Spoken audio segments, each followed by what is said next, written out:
पति का किसी दूसरी लड़की के साथ अफेयर था। तो इसी अफेयर के चलते लगभग 10 साल पहले हुई शादी में पति पत्नी के बीच झगड़े होते तो आपस में दरार बनती चली गई। तो दोनों से एक 6 साल का बेटा भी था, लेकिन फिर भी दोनों अलग अलग छत के नीचे रहते। पत्नी अपने पिता के घर राजस्थान अपने मायके में रहती।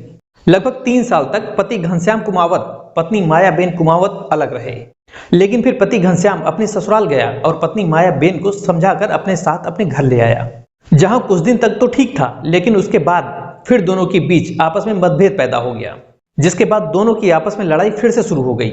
लेकिन फिर एक बार इतना मामला बढ़ गया कि घनश्याम ने गुस्से में आकर अपनी पत्नी का गला दबा दिया और सर को दीवार पे दे मारा और पत्नी को उसी घायल अवस्था में छोड़कर वो अपनी दुकान पर चला गया और वहां पर बैठ गया। लेकिन कुछ देर बाद पति फिर अपने घर पहुंचता है और खुद वो शोर मचाकर लोगों को इकट्ठा करता है, जहां लोगों की मदद से उसे अस्पताल ले जाया जाता है। लेकिन अस्पताल पहुंच पाती उसके पहले ही उसकी मौत हो चुकी थी।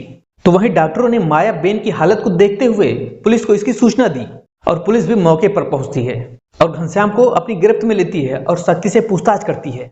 तो घनश्याम द्वारा बताई गई कहानी की परतें दर परतें खुलती चली गईं, जिसके बाद घनश्याम ने खुद अपनी पत्नी की हत्या की बात कबूल कर ली।